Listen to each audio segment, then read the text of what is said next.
Hello students, welcome to ABNM PRR College. This is Sandeep, one of your analytical skills faculty. ముందుగా మీకు మీ కుటుంబ సభ్యులకు అందరికీ ఆరోగ్యం కలగాలని నేను ఆ దేవుణ్ణి కోరుకుంటున్నాను. ప్రస్తుతం ఉన్న పరిస్థితుల్లో చాలా ఇబ్బందికరమైన పరిస్థితులు ఉన్నాయి కాబట్టి ప్రతి ఒక్కరూ జాగ్రత్తగా ఉండండి. మీరు ఆరోగ్యం పట్ల శ్రద్ధ వహించండి. ఓకే, ఇక క్లాసెస్ కోసం వస్తే అనలిటికల్ స్కిల్స్ అనే సబ్జెక్ట్ అనేది మీకు సెకండ్ ఇయర్ లో సెకండ్ సెమిస్టర్ అని చెప్పవచ్చు, లేదా ఫోర్త్ సెమిస్టర్ లో వచ్చే one of the subject. Simple గా దీన్ని మీరు ఏ స్కిల్స్ అని కూడా అంటారు, ఏ స్కిల్స్ అని కూడా రిఫర్ చేస్తారు. సింపుల్ గా అర్థమవడానికి ఏ స్కిల్స్ అని చెప్పడం కూడా జరుగుతుంది. సో ఆల్రెడీ ఏ స్కిల్స్ కి సంబంధించిన ఇంట్రడక్షన్ ని ఆల్రెడీ శ్రీనివాస్ సార్ చెప్పడం జరిగింది. అయితే ఏ స్కిల్స్ లో టోటల్లీ 2 సబ్జెక్ట్స్ ఉంటాయి. ఏ స్కిల్స్ లో 2 సబ్జెక్ట్స్ ఉంటాయి. ఏ స్కిల్స్ అనేది ఎంటైర్ టాపిక్ అనుకుంటే అందులో మళ్ళా 2 సబ్ కంటెంట్స్ ఉంటాయి. ఒకటి అర్థమెటిక్, సెకండ్ వన్ రీజనింగ్. ఒకటి అర్థమెటిక్, సెకండ్ వన్ రీజనింగ్ అన్నమాట. సో ఆల్రెడీ మీకు రీజనింగ్ సంబంధించిన ఇన్ఫర్మేషన్ ని శ్రీనివాస్ సార్ చెప్పడం జరిగింది. సో నేను ఈ వీడియోలో మీకు ఏ స్కిల్స్ లోని అర్థమెటిక్ సబ్జెక్ట్ కి సంబంధించి ఏదైతే కాన్సెప్ట్స్ ఉంటాయి, దేనికంటే వెయిటేజ్ వస్తుందో దాని గురించి కొంత చెప్పి మీకు చాప్టర్ ని స్టార్ట్ చేయడం జరుగుతుంది. ఓకే, సో ఇనిషియల్ గా ఏ స్కిల్స్ లో ఉండే 2 టాపిక్స్, ఒకటి అర్థమెటిక్, ఒకటి రీజనింగ్ అనుకుంటే ఈ 2 చాప్టర్ల యొక్క యూసేజ్ ఏమిటి అనేది మనకు తెలియాలి. ఇనిషియల్ గా జనరల్ గా రియల్ లైఫ్ లో వాడే మ్యాథ్స్ ని మీకు అర్థమెటిక్ అని అంటారు. సో ఒక లైఫ్ ని లీడ్ చేయాలంటే ఒక పర్సన్ కి లాజికల్ థింకింగ్ రావాలి, నెక్స్ట్ బిజినెస్ మ్యాథ్స్ గురించిన ఐడియా రావాలి. సో లైఫ్ డీల్ చేయడానికి కావాల్సిన మ్యాథ్స్ ని మనకి అర్థమెటిక్ తెలియజేస్తుంది. నెక్స్ట్ డెసిషన్ మేకింగ్ కాన్సెప్ట్స్ ని మీకు తెలియడం కోసం, డెసిషన్ మేకింగ్ టెక్నిక్స్ ని మీకు తెలియజేయడం కోసం రీజనింగ్ అనేది యూజ్ అవుతుంది. సో ఎక్కడైనా మీరు వర్క్ చేస్తున్నప్పుడు అక్కడ ఉన్న సిచ్యువేషన్ లో మీరు ఎటువంటి డెసిషన్స్ తీసుకుంటే గనక మీ లైఫ్ మంచి ముందుకు వెళుతుంది. ఆ తీసుకున్న డెసిషన్స్ వల్ల మీరు వర్క్ చేసే ఫర్మ్ కానీ, లేదా మీరు ఉండే వెంచర్ కానీ, లేదా మీ హోమ్ లో కానీ మీ డెసిషన్స్ వల్ల మీ లైఫ్ ఇంకా సక్సెస్ఫుల్ గా నడవాలి అంటే ఎటువంటి డెసిషన్స్ తీసుకోవాలనేది మీకు లాజికల్ రీజనింగ్ బట్టి తెలుస్తుందండి. అంటే ఈ సమ్స్ మీరు ఎక్కడ యూజ్ చేయడం అనేది జరగదు, బట్ ఇక్కడ నేర్చుకున్న నాలెడ్జ్ ని మీరు రియల్ లైఫ్ లో అప్లై చేయడం వల్ల మీ లైఫ్ అనేది ఫుల్ఫిల్మెంట్ గా సక్సెస్ఫుల్ అవుతుంది అని నేను చెప్పగలను. నెక్స్ట్ వచ్చి మీకు థర్డ్ ఇయర్ అయిన తర్వాత, ఫైనల్ ఇయర్ అయిన తర్వాత మీకు కొన్ని క్యాంపస్ ఇంటర్వ్యూలకు వెళ్ళడం జరుగుతుంది. ఆ క్యాంపస్ ఇంటర్వ్యూలకు వెళ్ళిన ప్రతి ఒక్కరు ప్లేస్మెంట్స్ కి సిఆర్టీ ట్రైనింగ్ అనేది తీసుకోవడం జరుగుతుంది. ఆ సిఆర్టీ ట్రైనింగ్ కి ఏదైతే కాన్సెప్ట్ యూజ్ అవుతుందో దానికి బేసిక్ ఫౌండేషన్ కోర్స్ ని మనం ఈ సబ్జెక్ట్ లో డీల్ చేయడం జరుగుతుంది. సో ఈ సబ్జెక్ట్ అనేది జనరల్ కాన్సెప్ట్ గా మీరు తీసుకోకండి, చాలా మోస్ట్ ఇంపార్టెంట్ సబ్జెక్ట్ అండి ఈ అనలిటికల్ స్కిల్స్ అనేది. సో ఫౌండేషన్ కోర్స్ అని మీరు తీసుకోండి. అలాగే ఎవరైనా సరే ఆఫ్టర్ డిగ్రీ కంప్లీషన్ అయిన తర్వాత మేనేజ్మెంట్ టెస్ట్ రాస్తూ ఉంటారు. అంటే లైక్ క్యాట్ లేదా మ్యాట్ లేదా ఐసెట్ ఇటువంటి ఎగ్జామ్స్, కొంతమంది ఆసెట్ ఎగ్జామ్స్ కూడా రాస్తూ ఉంటారండి. ఇటువంటి ఎగ్జామ్స్ రాసే ప్రతి ఒక్కరికి కూడా ఇచ్చే క్వశ్చన్స్ లో ఒక సబ్జెక్ట్ ఖచ్చితంగా మీకు ఏ స్కిల్స్ సబ్జెక్ట్ అవుతుంది. అంటే 3-4 సెక్షన్స్ ఉన్నాయి, అందులో ఖచ్చితంగా 1 సెక్షన్ ఏ స్కిల్స్ అవుతుంది. అర్థమెటిక్, రీజనింగ్, ఇంగ్లీష్ ఈ 3 కలిపి యాప్టిట్యూడ్ అంటారు. ఈ యాప్టిట్యూడ్ అనేది ప్రతి ఒక్కరికి అవసరమైన కాన్సెప్ట్ అండి. అలాగే నెక్స్ట్ వచ్చి ఎవరైనా కాంపిటేటివ్ ఎగ్జామ్స్ రాస్తూ ఉంటారు, government sectors, banks, railways, SSC etcetera, postal, NDA ఎలాంటి ఎగ్జామ్స్ అయినా రాసి వాళ్ళకి ఈ కాన్సెప్ట్ మరలా యూజ్ అవుతుంది. సో మీరు ఇప్పుడు నేర్చుకున్న ఈ కాన్సెప్ట్ ని ఫౌండేషన్ కోర్స్ లో యూజ్ చేసుకోవచ్చు. సో ముందుకు వెళ్ళేటప్పుడు మీకు హై లెవెల్ అనలిటికల్ స్కిల్స్ అనేది రావడం జరుగుతుంది. దాన్ని మీరు నేర్చుకోవడానికి ముందే మీకు ఫౌండేషన్ కోర్స్ గా ఈ సబ్జెక్ట్ ని ఈ సెమ్ లో ఇంట్రడ్యూస్ చేయడం జరిగింది. సో మీరు ఆ విధంగా ఈ సబ్జెక్ట్ ని కనుక మీరు అవేర్నెస్ తో అర్థం చేసుకుంటే కనుక, అలా ప్రిపేర్ అయితే కనుక మీకు ఫర్దర్ గా కూడా ఫ్యూచర్ లో ఈ సబ్జెక్ట్ బాగా యూజ్ అవుతుంది. సో మీరు అదే థింకింగ్ తో ఉండండి. ఆ విధంగానే మేము ఈ సబ్జెక్ట్ ని క్రాక్ చేయాలని అనుకోండి. సో మీరు ఆ విధంగా కనుక మీరు ఆలోచించకపోతే నార్మల్ సబ్జెక్ట్ గా దీన్ని థింక్ చేసినట్లయితే మీరు చాలా డిఫికల్టీ ఫేస్ చేస్తారండి. సో మీరు లాజికల్ ఓరియంటెడ్ గా థింక్ చేయండి. నెక్స్ట్ ఫ్యూచర్ పర్పస్ ఈ సబ్జెక్ట్ యూజ్ అవుతుంది. ఫౌండేషన్ వైజ్ అనే థింకింగ్ తో మీరు ఉంటే గనక మీకు ఈ సబ్జెక్ట్ లో ఎక్కువ మార్కులు క్రాక్ చేయడానికి ఛాన్స్ ఉందండి. ఓకే, సో 50లో మీరు 40+ మార్క్స్ ఈజీగా గెయిన్ చేయవచ్చు. ఎందుకంటే ఇది బేసిక్ గానే మీకు కొన్ని క్వశ్చన్స్ అడుగుతున్నాడు. నెక్స్ట్ వచ్చి ప్రతి ఒక్కరికి ఈజీగానే ఉంటుంది, అది మ్యాథ్స్ ఆర్ నాన్ మ్యాథ్స్ ఎవరైనా సరే ప్రతి ఒక్కరికి ఈ చాప్టర్ యూజ్ఫుల్ గా ఉంటుంది, ఈజీయెస్ట్ గా కూడా ఉంటుంది. సో మేము చెప్పిన ప్రతి క్లాస్ ని మీరు ఈజీగా నేర్చుకుంటారు. జాగ్రత్తగా విన్నట్టయితే మీకు 50లో మోర్ దెన్ 40 మార్క్స్ రావడానికి ఛాన్స్ ఉందండి. సో ఇప్పుడు మనకి నేను అర్థమెటిక్ చాప్టర్ డీల్ చేస్తూ ఉంటాను, రీజనింగ్ శ్రీనివాస్ సార్ చెప్తున్నారు, అర్థమెటిక్ టాపిక్ నేను డీల్ చేస్తున్నాను. సో ఈ అర్థమెటిక్ నే మీకు ఏ విధంగా అడుగుతున్నాడు, ఎటువంటి సిలబస్ ఉంది, వెయిటేజ్ ఎంత ఉంది అన్నది నేను ఈ వీడియోలో ఎక్స్ప్లెయిన్ చేస్తాను. అలాగే కాన్సెప్ట్ ని కూడా ఈ రోజు స్టార్ట్ చేస్తానండి. సో జాగ్రత్తగా వినండి ప్రతి ఒక్కరు. సో ఇనీషియల్ గా అర్థమెటిక్ ని బిజినెస్ మ్యాథ్స్ అని గాని క్వాంటిటేటివ్ ఎబిలిటీ అనే నేమ్స్ తో గాని పిలుస్తారు. క్వాంటిటేటివ్ ఎబిలిటీ అనే నేమ్స్ తో గాని పిలుస్తూ ఉంటారు. ఓకే, సో బిజినెస్ మ్యాథ్స్ అంటే బిజినెస్ యాక్టివిటీస్ లోకి సంబంధించిన మ్యాథ్స్ నాలెడ్జ్ ని మనం అర్థమెటిక్ అని అంటాము. అలాగే క్వాంటిటేటివ్ ఎబిలిటీ అంటారు. క్వాంటిటేటివ్ అంటే క్యాలిక్యులేషన్ ఎబిలిటీ, క్వాంటిటీ వైజ్ గా మీ ఎబిలిటీ ఎంత ఉంటుంది అనేది తెలియడానికి కూడా ఈ కాన్సెప్ట్ అనేది మీకు యూజ్ అవుతుంది. ఓకే, సో ఇప్పుడు సిలబస్ అండ్ వెయిటేజ్ కొద్దాం. సో ఇనీషియల్ గా ఇందులో టోటల్ 13 కంటెంట్స్ మీద క్వశ్చన్స్ అడుగుతాడు. మీకు టోటల్ 13 కంటెంట్స్ ఉన్నాయండి. సో అందులో ఫస్ట్ వచ్చి డేటా అనాలిసిస్ అని అంటారు. Data analysis totally 5 marks. Simply it is also called as data interpretation.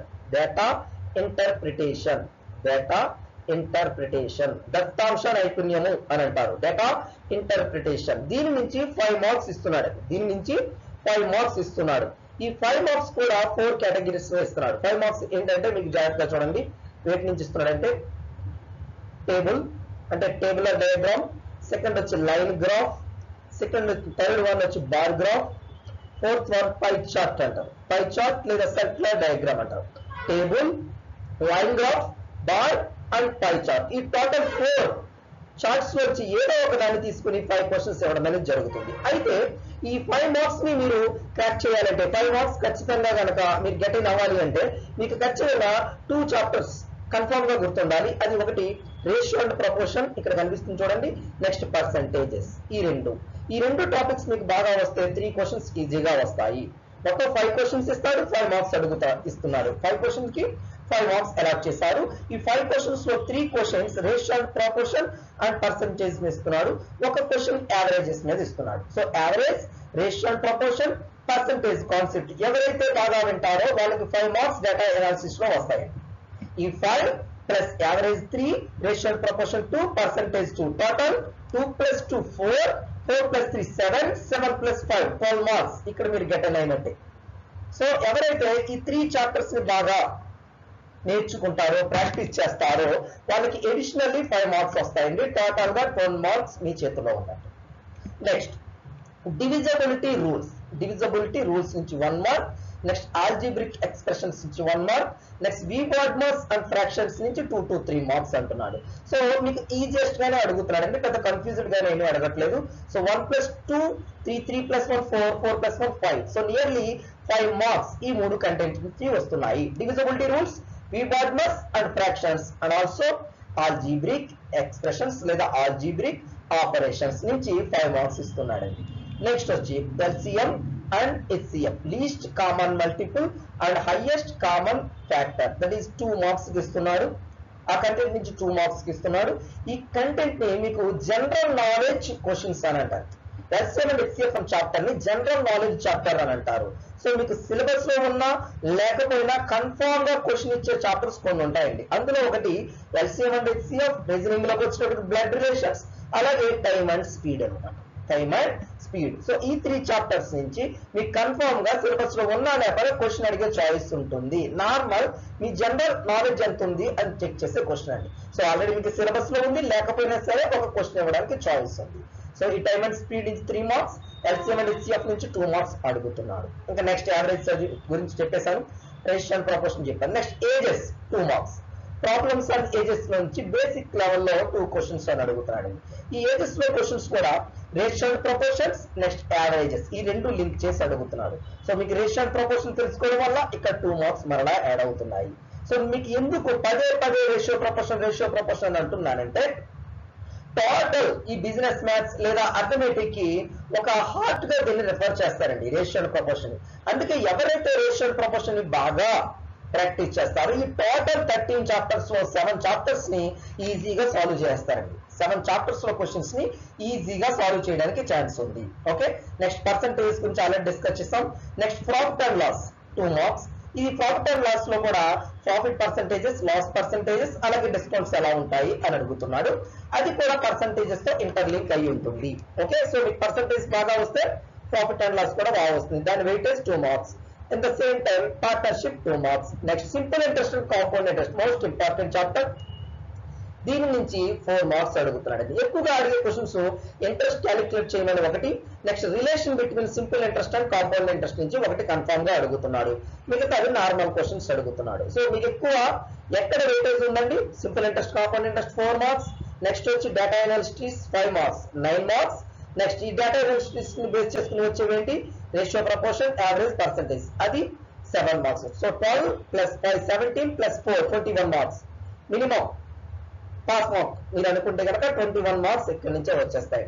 50లో మీకు రఫ్ గా ఒక 40% మార్క్స్ దీని నుంచే వచ్చేస్తాయి. సో పాస్ మార్క్ కావాలనుకున్న వాళ్ళు ఈ డేటా అనాలిసిస్, నెక్స్ట్ వచ్చి మీకు averages, ratio proportions, next percentages, next simple interest, compound interest మీద బేస్ చేసుకోవచ్చు.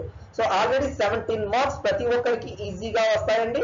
నెక్స్ట్ మీకు రీజనింగ్ లోని కొన్ని కాన్సెప్ట్స్ నేర్చుకుంటే ఇంకొక 7 మార్క్స్ వస్తాయండి. అలా తీసుకున్న మీకు 24 మార్క్స్. సో ఈజీగా మీరు పాస్ అవ్వచ్చు, సింపుల్ గా నేర్చుకుని పాస్ అవ్వచ్చు.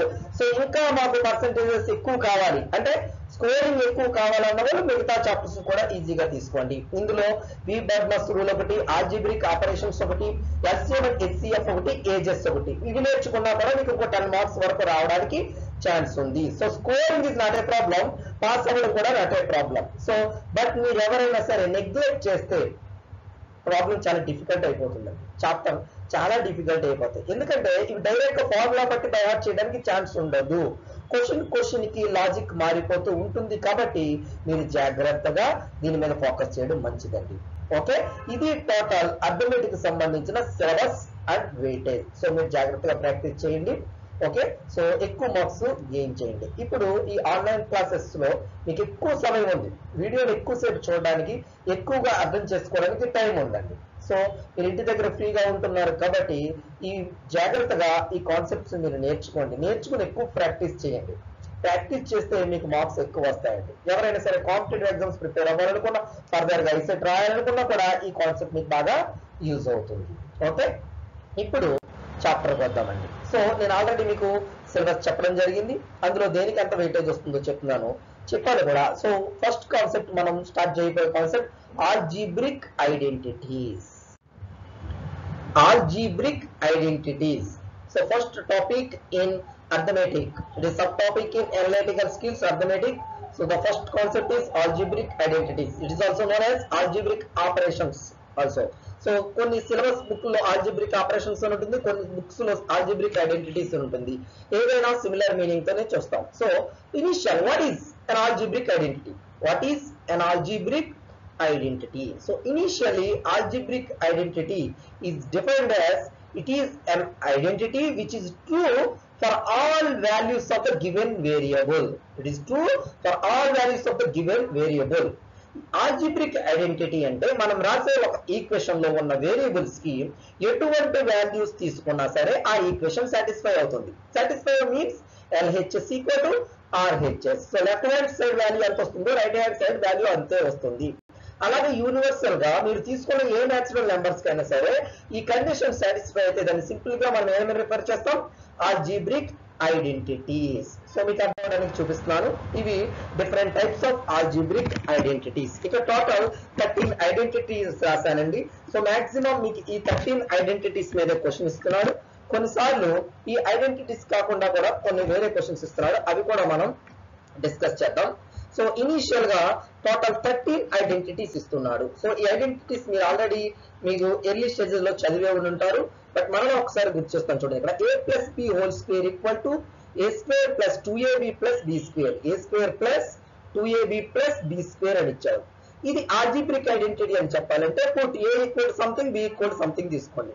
సో మనకు తెలిసినవి తీసుకున్నాను. a equal to 1 b equal to 2 అని తీసుకుంటే సో a ప్లస్ b అంటే 1 plus 2 whole square that equal to 3 square value 9. So left hand side value 9. So right hand side observe చేద్దాం. a square that is 1 square plus 2 into a into b plus b square that is 2 square. Okay, 1 square 1, 2 1 is 2, 2 2 is 4 plus 2 square value 4. So 1 plus 4 5, 5 plus 4 equal to 9. So final answer 9, that is equal to LHS. So LHS equal to RHS. So it is referred as a algebraic identity. So already మీకు చెప్పాను, మళ్ళా చెప్తున్నాను. An identity which satisfy for all values of the given variables. All natural numbers or any numbers, any integer value కి left hand side equal to right hand side అయితే కనుక simple గా దాన్ని ఏమైనా రిప్రజెంట్ చేస్తామండి, ఆల్జీబ్రిక్ ఐడెంటిటీ అని అంటాం. So different types of identities ఇక్కడ కనిపిస్తున్నాయి. a minus b whole square equal to a square minus 2ab plus b square, a minus b into a plus b equal to a square minus b square. So మీకు ఎక్కువ touch చేసేవి ఈ మూడు. So ఇవి మూడు మీరు జాగ్రత్తగా by heart చేయాలండి. Next a plus b plus c whole square equal to a square plus b square plus c square plus 2ab plus 2bc plus 2ca. a plus b minus c whole square equal to a square plus b square plus c square plus 2ab minus 2bc minus 2ca. a minus b plus c whole square equal to a square plus b square plus c square minus 2ab minus 2bc plus 2ca. ఒకటే గుర్తు, మీరు first formula కనుక మీరు గుర్తుంచుకుంటే put c equal to minus c. So c ఉన్న చోటల్లా minus c పెడితే మీకు answer వచ్చేస్తుంది. సో 4 4 6 ఫార్ములాలో ఫోర్త్ ఫార్ములా మాత్రమే మీరు బై హార్ట్ చేయాలి. Next in place of b you take minus b, in place of c we take c. Okay, so c ఉన్న చోట minus c పెట్టండి, b ఉన్న చోట మైనస్ b పెడితే 5 6 7 ఫార్ములాస్ వచ్చేస్తాయి. ఓకే, ఫోర్త్ ఫార్ములాకి ట్రాన్స్ఫర్మేషన్స్ అన్నమాట. ఓకే, నెక్స్ట్ 8th వన్ తెలుసు. 9th one cubes, a plus b whole cube equal to a cube plus b cube plus 3ab into a plus b, a minus b whole cube equal to a cube minus b cube minus 3abc into a minus b. ఈ రెండు different formulas మనలా గుర్తుంచుకోవాల్సిన 11th and 12th అండి. ఈ 11th and 12th నుంచి ఎక్కువగా questions అడగడానికి chance ఉంది. అంటే ఇండివిజువల్ గా a cube plus b cube, ఇక్కడ సమ్మేషన్ అండి, కాంపౌండ్ క్యూబిక్, ఇక్కడ ఇండివిజువల్ క్యూబిక్. ఈ క్యూబిక్ గురించి ఖచ్చితంగా అడుగుతున్నాడు. ఈ రెండు ఒకటి గుర్తుంచుకోండి, most important one. And next final a plus b plus c equal to 0 అయితే కనుక a cube plus b cube plus c cube equal to 3abc. ఈ కండిషన్ మీద ఒకటి క్వశ్చన్ అడుగుతున్నాడు. అంటే మనకు వచ్చేది 1 మార్క్ క్వశ్చనే.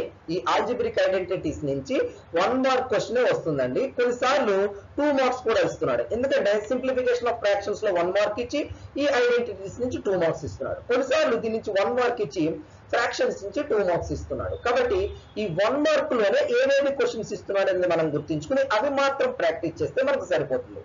సో నేను టోటల్ కాన్సెప్ట్ మీకు ఎక్స్ప్లెయిన్ చేస్తున్నాను, అదే క్వశ్చన్స్ ఏవైతే ఇస్తున్నాడు అన్నది మీకు ఈ వీడియోలో ఎక్స్ప్లెయిన్ చేస్తున్నాను. ఓకే, సో ఇనిషియల్ గా ఆల్జిబ్రిక్ ఐడెంటిటీస్ ఎవరికైనా సరే ఈజీగా క్రాక్ చేయాలి, ఈజీగా సాల్వ్ చేసుకోవాలి సమస్య అనుకుంటే కనుక ఈ 13 ఫార్ములాస్ మీకు ఖచ్చితంగా గుర్తుంచుకోవాలి. First of all you learn all 13 formulae and then go through the sums.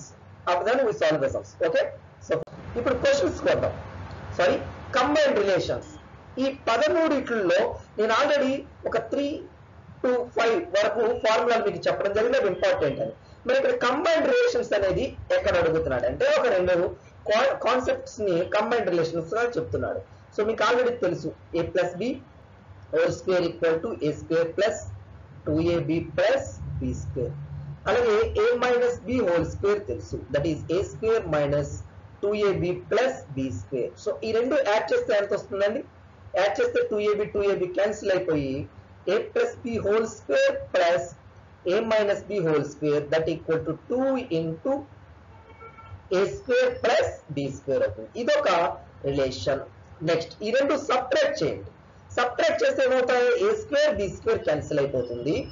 a plus b whole square minus a minus b whole square equal to 4ab అవుతుంది. సో ఈ రెండు రిలేషన్స్ కూడా ఇంపార్టెంట్. అంటే ఈ రెండు రిలేషన్స్ నుంచి కూడా questions ఇస్తున్నాడండి. Next ఇంకొక కాన్సెప్ట్ మీరు గుర్తుంచుకోండి, x plus 1 by x equal to k అయితే x square plus 1 by x square equal to k square minus 2 అవుతుంది. ఇదొకటి ఈ రిలేషన్ నుంచి కూడా క్వశ్చన్స్ ఇస్తున్నాడు. సో ఇప్పుడు మనకి ఎటువంటి క్వశ్చన్స్ ఉంటున్నాయి ఈ ఐడెంటిటీస్ మీద అన్నది మనం సాల్వ్ చేద్దాం. So first question, find the value of x minus 2 by x if x plus 2 by x equal to 3. Find the value of x minus 2 by x if x plus 2 by x equal to 3. Okay, జాగ్రత్తగా చూడండి. x ని a అనుకుంటున్నాను, 2 by x ని b అనుకుంటున్నాను. ఇక్కడ మనకి ఏమి ఇచ్చాడు, a plus b equal to 3 ఇచ్చి a minus b వాల్యూ ఎంత అని అడుగుతున్నాడు. సో మన దగ్గర ఆల్రెడీ ఒక రిలేషన్ ఉంది, ముందే చెప్పాను.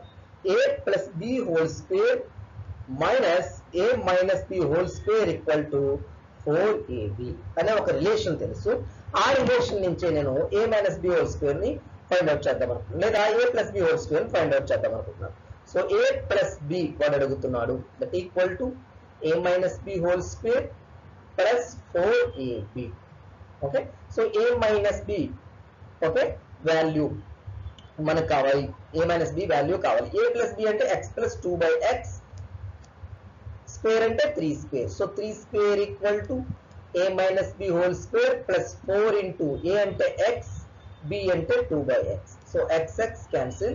So a minus b whole square equal to 3 square ఎంత అండి 9 minus 4 2s are 8. So that equal to 1.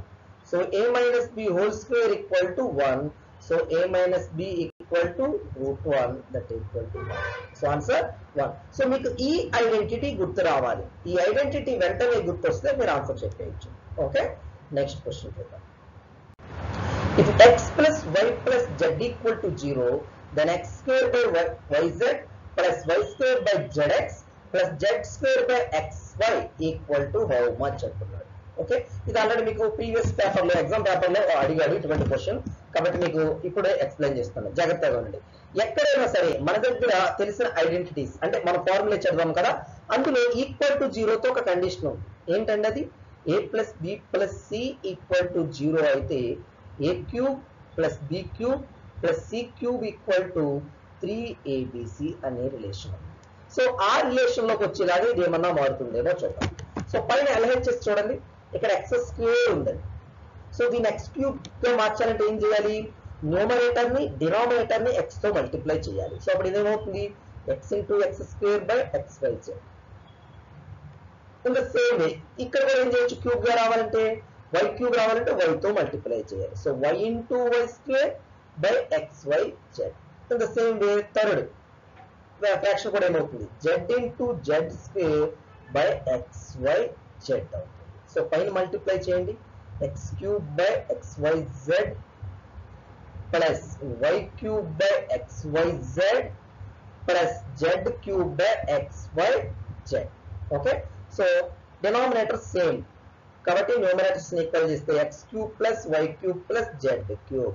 So in the same way ఇప్పుడు ఎంత తీసుకోవచ్చు, x plus y plus z equal 0 కాబట్టి క్యూబిక్ సమ్మేషన్ 3abc అంటే 3xyz by xyz. So cancel చేస్తే answer ఎంత వస్తుందండి, 3 వస్తుంది. సో మీకు ఈ రిలేషన్ గుర్తుంటే వెంటనే ఆన్సర్ వస్తుంది. ఓకే, నెక్స్ట్ క్వశ్చన్ చూద్దాం. If x minus 3 whole square plus y minus 5 whole square plus z minus 4 whole square equal to 0, then the value of x square by 9 plus y square by 25 plus z square by 16 is అని అడుగుతున్నాడు. Okay, so మనకి ఈ relation చెప్పలేదు. So మరలా ఇప్పుడు మీకు ఒకసారి గుర్తు చేస్తాను. ఎప్పుడైనా సరే a square plus b square plus c square equal to 0 అయితే గనుక a ఈక్వల్ టు 0 అవుతుంది, b ఈక్వల్ టు 0 అవుతుంది, c ఈక్వల్ టు 0 అవుతుంది. సో కంపేర్ చేయండి, ఇది a, ఇది b, ఇది b, ఇది c అనుకుంటే x minus 3 equal to 0. So x equal to 3 అవుతుంది. Next y minus 5 equal to 0. So y equal to 5 అవుతుంది. Next z minus 4 equal to 0. So z equal to 4 అవుతుంది. So x, y, z values తెలిసిపోయినాయి. So వాడు అడిగింది ఇదే కదా. So apply చేస్తే x square అంటే 3 square by 9 plus y square అంటే 5 square by 25 plus z 4 square by 16. So apply చేద్దాం, 9 by 9 plus 25 by 25 plus 16 by 16 that equal to 1 plus 1 plus 1 equal to 3. So final answer 3. So ఈ relation మీరు గుర్తుంచుకోండి. ఎప్పుడైనా సరే square summation 0 అయితే కనుక individual variables values 0 అవుతాయి. Okay, next question. If x square plus 9y equal to 6xy, where x is to y is అని అడుగుతున్నాడు. x square plus 9y square equal to 6xy అని ఇచ్చాడు. సో ఫస్ట్ ఆఫ్ ఆల్ ఇచ్చిన దాన్ని చూడండి. x square plus 9y square minus 6xy equal to 0 అని రాసుకున్నాం. So దీన్ని x square plus 3y whole square minus 2 into x into 3y equal to 0 గా రాశారు. ఇప్పుడు ఇది ఏ ఫార్మాటింగ్ లో ఉందో చూడండి. a square plus b square minus 2ab equal to 0 కదా. అంటే దీని ఎక్స్పాన్షన్ కి సింప్లెస్ట్ ఫామ్ ఇదే కదా. a minus b whole square equal to 0 కదా. సో ఇది ఏమవుతుంది, x minus 3y whole square 0 అయినా అంటే a equal to x, b equal to 3y అనుకుంటే so x minus 3y equal to కూడా 0 అవుతుంది కదా.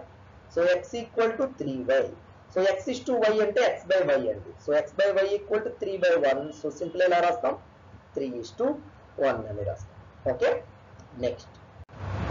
If a minus b equal to 2 and ab equal to 15, then what is the value of a cube minus b cube? So ఇక్కడ a minus b ఇచ్చాడు, ab ఇచ్చాడు, a cube minus b cube value అడుగుతున్నాడు. So simple గా formula తెలుసు కదా మనకి a cube minus b cube కి. Okay, a minus b into a square plus ab plus b square, a square plus ab plus b square. Sorry, a plus b into a minus b into a square plus ab plus b square. ఒకసారి జాగ్రత్త చూడండి. a minus b value 2 into నేను దీనిలా రాస్తాను అంటే a square plus 2ab plus b square minus ab గా రాసుకుంటున్నాను. ఓకేనా, a square minus 2ab okay plus 3ab గా రాసుకుంటున్నాను. ఒకప్పుడు ఇది ఏమవుతుంది, 2 into ఇది a minus b whole square గా రాయొచ్చు కదా. దీన్ని a minus b whole square plus 3 into ab value 15. So value 2 into a minus b అంటే 2 square plus 45. So 2 into 2 square 4 plus 45. So రెండు యాడ్ చేస్తే 4 ప్లస్ 45 49 వస్తుంది.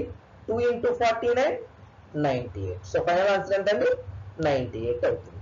ఓకే, నెక్స్ట్ వీడియోలో మిగిలిన సమ్స్ ని చూద్దాం. ఓకే.